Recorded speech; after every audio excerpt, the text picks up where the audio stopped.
Hello, and welcome to the 9th episode of Shopify Kryptonite, the official woman vlog. My name is Teemu Tolonen, and I have my colleague Mikko Rekola here again with me this week even. Hi, Mikko. Hello. Hi there. Good to be back. Good to be back. We're working from our home offices not because of the COVID anymore. I think we're working from our home offices because the weather is so good and you can spend some time outside working remotely. We're going to be talking about remarketing in this episode. Before we go into remarketing, Mikko, what is the tip of the week?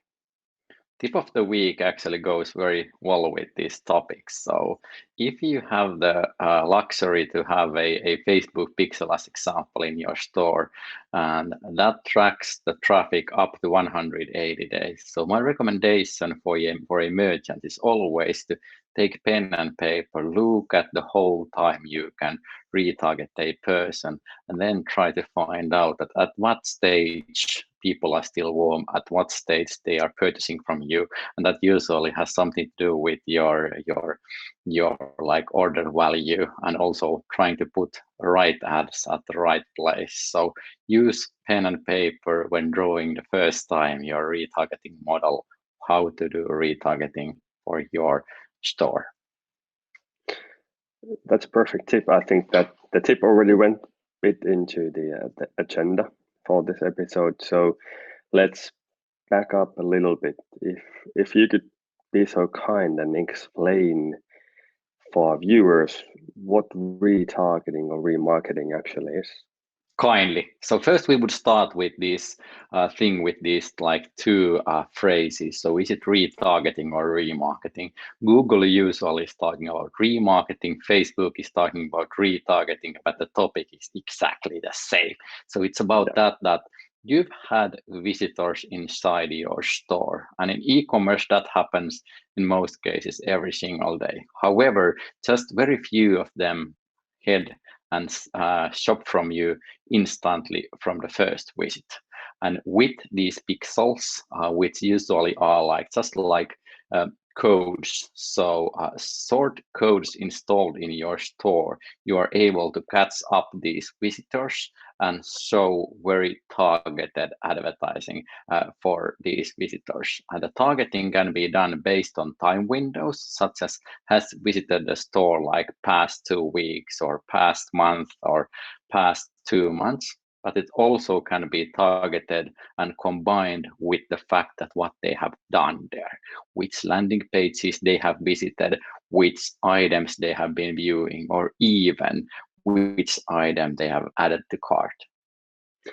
So the basic concept is that somebody enters your shop and we kind of own their assets for the next 180 days, and we can decide what kind of content they see. Pretty much. Definitely. And retargeting is a crucial part of every modern e-commerce, because in the majority of B2C e-commerce direct-to-consumer cases, the actual sales comes from retargeting phase. So people then get back to the store and then they start shopping. So it's very important to pay enough attention to retargeting. And that being said, from like consultants' point of view, the majority of our clients aren't like paying enough attention to retargeting, and that's exactly the reason why it's our daily topic here now. I'm personally interested in kind of the two parts of the retargeting. First, kind of the time windows, and then I would be kind of eager to hear about kind of segmenting the customers or the visitors in the shop based on their actions. So if we first have a look on the time windows, based on your experience, what kind of ad sets or kind of procedures we should build in the retargeting parts after the people have visited the shop the first time? Excellent question, Teemu. I would like to start by the fact that as a merchant, you should understand your own business. What's your average order value? And then figure out from your analytics, either Shopify analytics or Facebook analytics or Google analytics, how many times does it by average take before the purchase occurs? And after that, you have some sort of like idea that, how should I retarget, what kind of time windows I should be using. Just on the like general scale speaking, usually the people are warm like when they have visited the store for 2 weeks and even up to a month, bit depending on your brand, on your business, and what kind of ideas you are like throwing at them. But then if you haven't been in the store for more than a month, then you very easily start to forget what that brand was all about.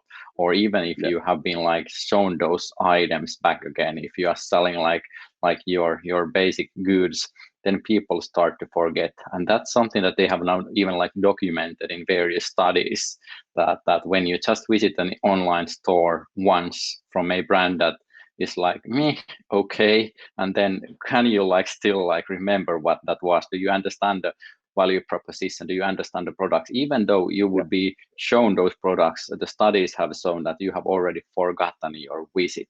So that's also the basic reason why it's super important to aim at those warm leads in retargeting.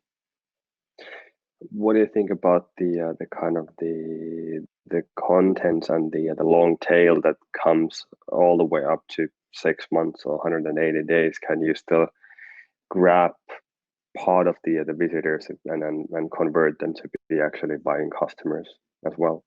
Let me be clear with you. We are doing that daily with our client cases, and they are doing really well. So you can actually like attract those visitors back. But first, I would like to stop this for a tiny moment and try to introduce you what's the basic idea of retargeting. The basic idea there is that you are like getting that person back to the store if that person was having a bad moment, baby was crying in the bus, going at the office or whatever. So it wasn't a convenient moment. And with retargeting, you can just like throw those visitors back in your store. But the thing that or the basic like mistake which then happens is that it becomes super like product centric. So that you are just focusing on the goose. Buy it now. Why haven't you bought yet? Buy it now. Buy it now with a discount. This is the product from the side. This is the product from the other side.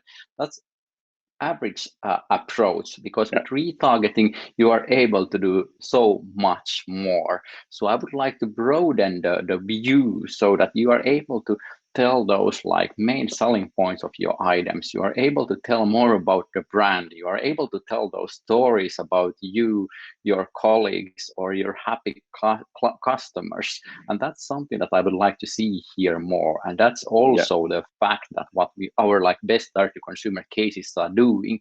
So they are sort of like adapted retargeting. They still have their dynamic carousels which are presenting those goods they left the cart, but they are like adding more budget to such retargeting efforts that actually focus on storytelling and getting that like emotional connection back with the client, and that then usually leads to a new visit and hopefully even a purchase.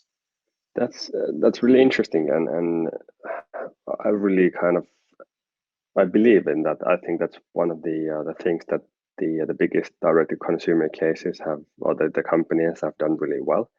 Is there any data, or can we prove that it's actually exactly those ad sets with the good content that convert the customers immediately?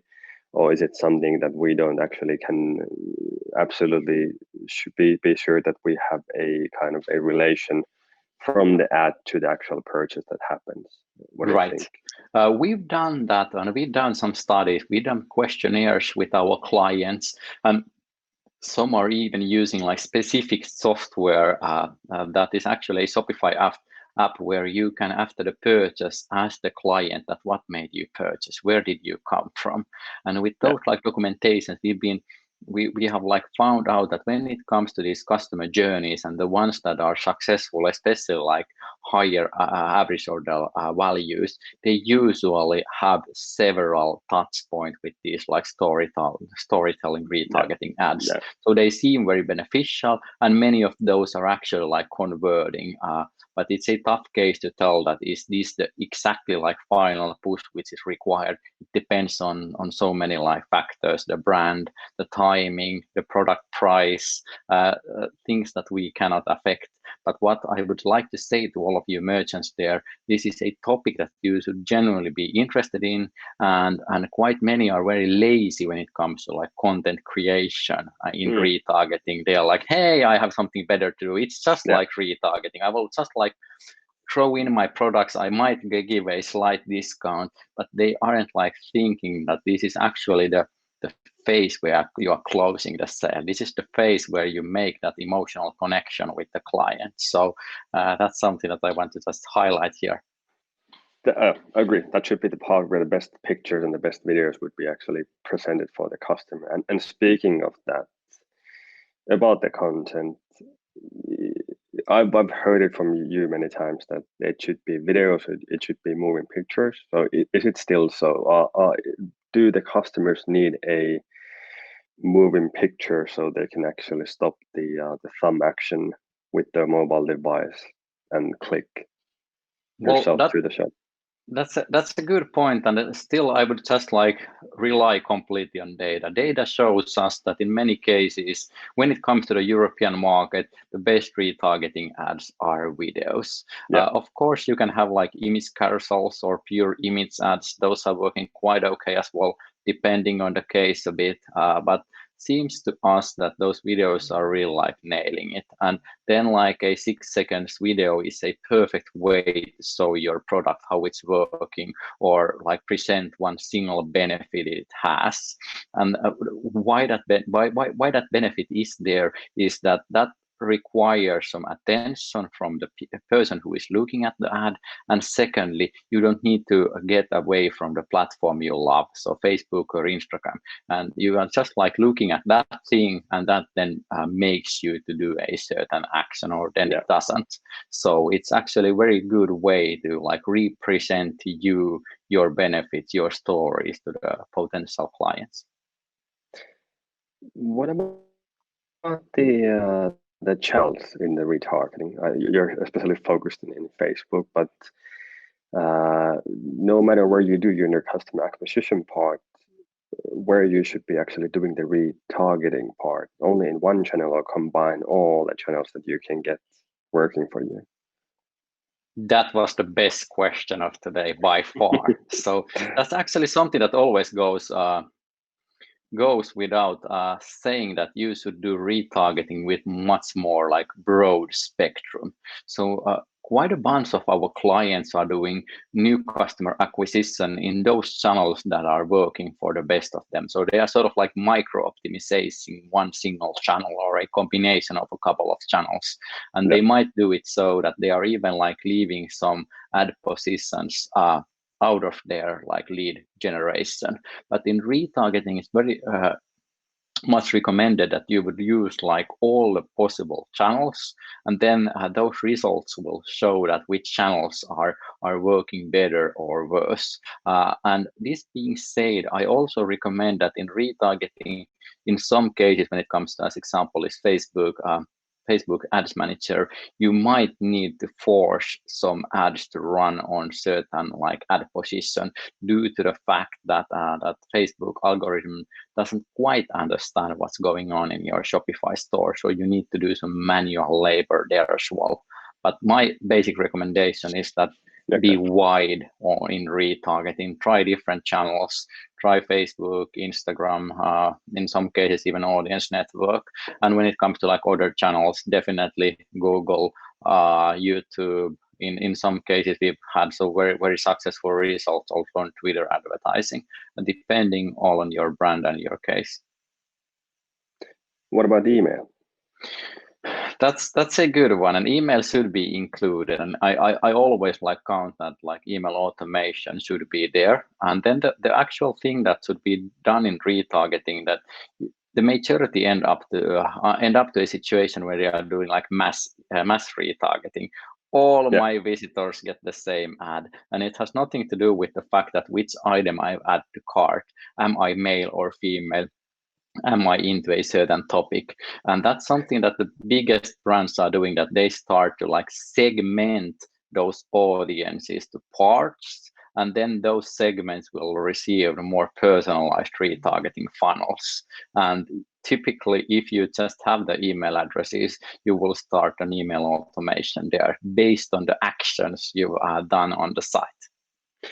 That's actually one thing I was supposed to ask already, or at least part of the agenda, that what is the part of the business, meaning kind of the amount of orders, amount of customers we need to have before it's making or after, which it's making sense that we should divide the retargeting audience into segments or categories.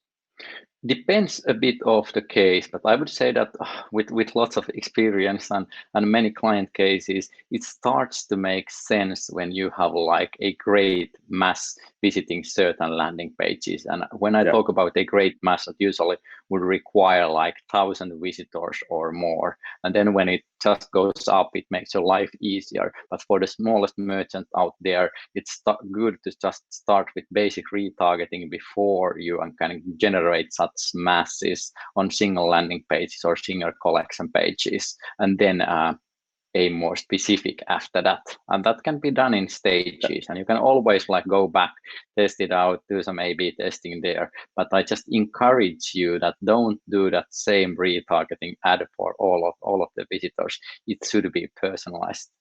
So landing page could be then a collection page as well. So if I'm having a category of black items and I'm having another category of white items, and I'm getting enough traffic on either one of those collections, then it should be a good idea that I could actually do the retargeting based on the browsing history for the customers. Definitely. So those who have viewed the black items, they will be then seeing those benefits, and same goes with the white ones. So you can be specific, and with retargeting nowadays you can do even more specific stuff. So you can play with that, or the fact that you have had to like visit several specific landing pages, or that you have used a certain time window and then combine those. So you can go like to super specific audiences, and that's something that the majority of our big clients are already doing, and that's both good for the client and good for the merchant, because then the client